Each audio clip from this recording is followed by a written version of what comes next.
Hi అండి. ఈ వీడియోలోనైతే అందరికీ ఉపయోగపడే టిప్స్, కిచెన్ టిప్స్ కానీ, క్లీనింగ్ టిప్స్ కానీ, స్టోరేజ్ టిప్స్ కానీ చాలా ఉన్నాయి. వీడియోని స్కిప్ చేయకుండా ఎండ్ వరకు చూడండి. వీడియో చూసిన ప్రతి ఒక్కరు కూడా లైక్ చేసి ఛానల్ని సబ్స్క్రైబ్ చేయడం మాత్రం మర్చిపోకండి. మీరు ఒక చిన్న లైక్ చేయడం వల్ల ఇంకొంతమందికి వీడియో అనేది సజెస్ట్ అవుతుంది. ఇలాంటి మంచి మంచి టిప్స్ అనేది వాళ్ళు కూడా యూజ్ చేసుకుంటారు. మన ఫస్ట్ టిప్ వచ్చేసరికి చాలామంది రెగ్యులర్గా ఇళ్ళలో నైట్ చపాతీ తినే అలవాటు ఉంటుంది. మనం ఎప్పుడు చపాతీ చేసినా సరే సాఫ్ట్గా మెత్తగా రావాలి అంటే ఇలానైతే చేయండి.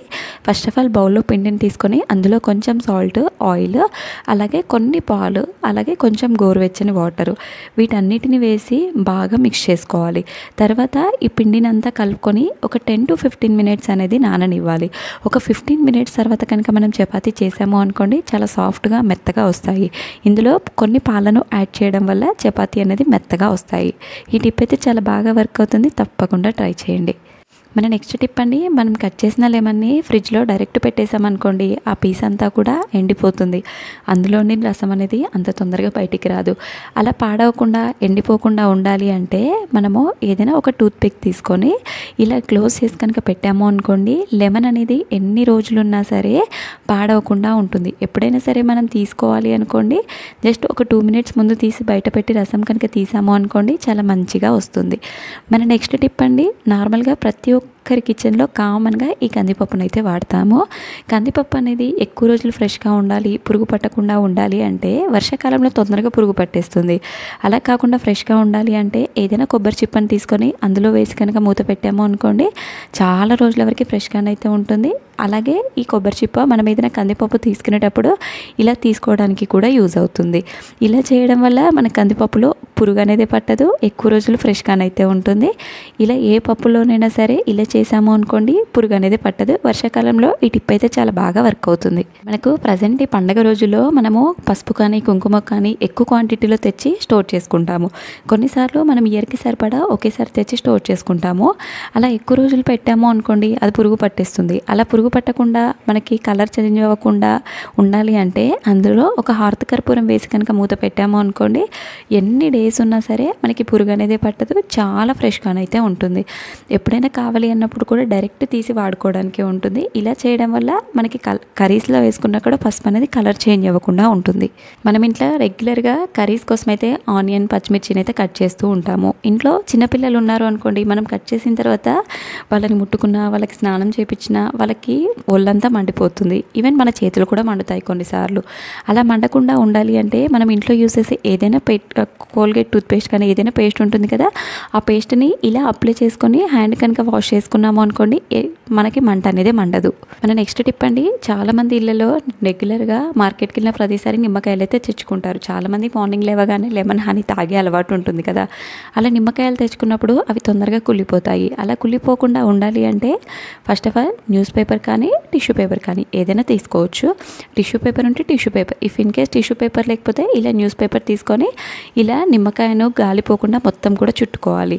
తర్వాత ఏదైనా ఒక ఎంటీ ప్లాస్టిక్ బాక్స్ తీసుకొని అందులో ఈ నిమ్మకాయను కనుక పెట్టి ఫ్రిడ్జ్లో పెట్టాము అనుకోండి, ఎన్ని డేస్ ఉన్నా సరే నిమ్మకాయలు అనేది పాడవకుండా ఉంటాయి. ఇలా సపరేట్ పేపర్ చుట్టడం వల్ల ఎందుకు అంటే, ఒక నిమ్మకాయ ఖరాబ్ అయింది అనుకోండి, ఇంకొక నిమ్మకాయకి అంటుకొని వెంటనే పాడైపోతుంది. అలా అంటుకోకుండా పాడవకుండా ఇలా ఇండివిజువల్గా పేపర్ కనుక చుట్టి పెట్టాము అనుకోండి, మనకి ఎన్ని రోజులున్నా సరే ఫ్రెష్గానైతే ఉంటాయి. మన నెక్స్ట్ టిప్ అండి, నార్మల్గా ఇంట్లో చిన్నపిల్లలు ఉన్నారు అనుకోండి, కామన్గా పెన్తో కానీ పెన్సిల్తో కానీ ఇలా గోడల మీద గీశారు అనుకోండి, ఆ గీతలు అంత తొందరగా పోవు, చూడడానికి కూడా చాలా అసహ్యంగా కనిపిస్తాయి. వాటిని ఈజీగా ఎలా పోగొట్టాలి అంటే, మనం ఇంట్లో యూస్ చేసే టూత్పేస్ట్ ఉంటుంది కదా, ఏదైనా సరే నేనైతే ఇక్కడ కోల్గేట్ టూత్పేస్ట్ యూస్ చేస్తున్నాను. ఆ టూత్పేస్ట్ దీనిపైన అప్లై చేసి జస్ట్ మన ఫింగర్తో గట్టిగా రబ్ చేసాము అనుకోండి, జస్ట్ సెకండ్స్లోనే ఆ మరకలు, ఆ గీతలు అన్నీ కూడా పోతాయి. ఇలా కనుక చేసామనుకోండి, అన్నెసెసరీగా సోప్స్ కానీ లిక్విడ్స్ కానీ అవసరం లేకుండా జస్ట్ టూత్పేస్ట్తోనే మనకి మరకలన్నీ కూడా వెంటనే వదిలిపోతాయి. తర్వాత ఏదైనా ఒక కాటన్ క్లాత్తో కనుక ఇలా తుడుచుకున్నాము అనుకోండి, గోడ పైన మనకి గీసిన మరకలే ఉండదు, అలాగే మరకలు కూడా కనిపించవు, చాలా నీట్గా పోతాయి. మన నెక్స్ట్ టిప్ అండి, నార్మల్గా మనం ఇంట్లో బౌల్స్ క్లీన్ చేయడానికి రెగ్యులర్గా ఇలాంటి విమ్ సోప్స్ అయితే వాడతాము. మనం విమ్ సోప్స్ ఓపెన్ చేసిన తర్వాత ఒక బాక్స్లో వేసి పెట్టేస్తాము. అలా డైరెక్ట్ మనం బాక్స్లో వేసి పెట్టేసాము అనుకోండి, ఆ కింద వాటర్ అన్నీ చేరిపోతాయి, సబ్బు అనేది తొందరగా నానిపోతుంది. ఇలా చేయడం వల్ల మనకేంటంటే సబ్బు 1 వీక్ వచ్చే సోప్ కూడా జస్ట్ 2-3 డేస్లోనే నానిపోతుంది. సో అలా నానిపోకుండా ఎక్కువ డేస్ రావాలి అంటే ఏదైనా వాటర్ బాటిల్ క్యాప్స్ ఉంటాయి కదా, వాటిని రివర్స్లో పెట్టి సోప్ కనుక పెట్టామో అనుకోండి, వాటర్ అన్నీ కిందికి వెళ్ళిపోతాయి, సోప్ అనేది పైనే ఉంటుంది. ఇలా చేయడం వల్ల సోప్ అనేది నానిపోకుండా ఉంటుంది. మన నెక్స్ట్ టిప్ అండి, క్యాబేజీని చాలామంది తినడానికి ఇష్టపడరు. కొంతమంది క్యాబేజీ తెచ్చుకున్న తర్వాత ఎక్కువ డేస్ పాడవకుండా ఫ్రెష్గా ఉండాలి అంటే క్యాబేజీ తొడిమె భాగం ఏదైతే ఉంటుంది కదా, అక్కడ కుకింగ్ ఆయిల్ అనేది అప్లై చేసి కనుక ఫ్రిడ్జ్లో పెట్టామనుకోండి, ఎన్ని డేస్ ఉన్నా సరే క్యాబేజీ అనేది పాడవకుండా ఉంటుంది. అలాగే మనం దీన్ని బయట పెట్టినా సరే క్యాబేజ్ అనేది పాడవదు. ఇలా చేయడం వల్ల క్యాబేజ్ అనేది నల్లబడకుండా ఉంటుంది. మనం ఎప్పుడు కావాలి అన్నా కూడా 1 వీక్ 10 డేస్ వరకైనా కూడా ఈ క్యాబేజీని స్టోర్ చేసుకునేలాగా ఉంటుంది. ఐ హోప్ టిప్స్ కూడా నచ్చాయని అనుకుంటున్నాను. మీకు ఇంతవరకు చూసిన దాంట్లో ఏ టిప్ నచ్చిందో కామెంట్ చేయండి. మన నెక్స్ట్ టిప్ అండి, మనకి ఆనియన్ మార్కెట్ నుండి ఒకేసారి 5 కేజెస్ 4 కేజెస్ అలా తెచ్చి పెట్టుకుంటాం. మనం ఎక్కువ క్వాంటిటీలో తెచ్చుకున్నప్పుడు అవి తొందరగా కుళ్ళిపోతాయి. కొత్తవి అనుకోండి ఇంకా తొందరగా కుళ్ళిపోతాయి. అలా కుళ్ళిపోకుండా ఉండాలి అంటే ఇలా గాలి తగిలే బుట్టలో పెట్టాలి. తర్వాత ఇలా న్యూస్ పేపర్ని చిన్న చిన్న పీసెస్గా పెట్టి మధ్యలో పెట్టి వదిలేయాలి. ఇలా చిన్న చిన్న పీసెస్ పెట్టడం వల్ల అందులో ఏదైనా వాటర్ కంటెంట్ ఉన్నా కూడా ఆ న్యూస్ పేపర్ అనేది పీల్ చేస్తుంది. ఇలా చేయడం వల్ల ఉల్లిగడ్డలు అనేది చాలా రోజుల వరకు ఫ్రెష్గానైతే ఉంటాయి. అలాగే కొబ్బరి తీసేసిన చిప్ప ఉంటుంది కదా, అది అందులో వేసి పెడితే మొలకలు అనేది రాకుండా ఉంటాయి. మనకి చాలా రోజుల వరకు ఉల్లిగడ్డలు కుళ్ళిపోకుండా మొలకలు రాకుండానైతే ఉంటాయి. మన నెక్స్ట్ టిప్ అండి, నార్మల్గా మనం ఇంట్లో మిక్సీ జార్స్ అయితే రెగ్యులర్గా వాడతాము. కొన్నిసార్లు మిక్సీ జార్ బ్లేడ్స్ అనేది షార్ప్నెస్ తగ్గిపోతాయి, కొన్నిసార్లు అందులో బ్లేడ్స్ అనేవి కూడా జామ్ అయిపోతాయి.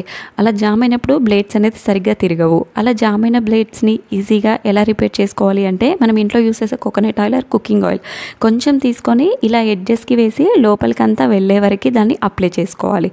తర్వాత స్టవ్ ఆన్ చేసి దానిపైన జస్ట్ ఒక 10 to 12 సెకండ్స్ అనేది ఈ మిక్సీ జార్ కనుక హీట్ చేసాము అనుకోండి, జస్ట్ అందులో ఉండే ఆయిల్ హీట్ అయ్యే వరకు జస్ట్ ఒక 10 సెకండ్స్ కనుక ఉంచాము అనుకోండి, మనకి బ్లేడ్స్ అనేది చాలా మంచిగా పనిచేస్తాయి. జామ్ అయిన బ్లేడ్స్ అనేది వెంటనే వదిలిపోతాయి. సో మనం వాడుకున్నా కూడా చాలా మంచిగా వర్క్ అవుతాయి. ఎన్ని రోజుల నుండి పక్కన పెట్టేసిన మిక్సీ జార్స్ కూడా ఇలానైతే మీరు రిపేర్ చేసుకోవచ్చు చిటికెలో. మన నెక్స్ట్ టిప్ అండి, చాలామందికి ఇళ్ళలో పిల్లలకి పెద్దలకి రెగ్యులర్గా యాపిల్ తినే అలవాటు ఉంటుంది. మనం యాపిల్ అనేది మార్కెట్ నుండి తీసుకొచ్చిన తర్వాత డైరెక్ట్గా అలానే తిన్నాం అనుకోండి, దానిపైన పెస్టిసైడ్స్ కెమికల్స్ వేయడం వల్ల వాటి వల్ల చాలా సైడ్ ఎఫెక్ట్స్ ఉంటాయి. నేను చెప్పిన విధంగా క్లీన్ చేసుకోండి, మనకి ఎలాంటి సైడ్ ఎఫెక్ట్స్ అనేది ఉండవు. ఫస్ట్ ఆఫ్ ఆల్ ఒక బౌల్ తీసుకొని అందులో 1 కప్పు వరకు వెనిగర్, అలాగే కొంచెం మనము కర్రీస్లో యూస్ చేసే సాల్ట్ ఉంటుంది కదా, అది వేసుకోవాలి. తర్వాత కొంచెం గోరువెచ్చని వాటర్ అనేది వేసి ఈ యాపిల్స్ అందులో వేసి ఒక 30 మినిట్స్ అలానే ఉంచాలి. ఒక 30 మినిట్స్ తర్వాత గట్టిగా రుద్ది కడిగి నార్మల్ వాటర్తో క్లీన్ చేసి కనుక యాపిల్స్ తిన్నాము అనుకోండి, మనకి ఎలాంటి సైడ్ ఎఫెక్ట్స్ అనేది ఉండవు. చాలా మంచిగా యూజ్ అవుతుంది ఈ టిప్ అనేది.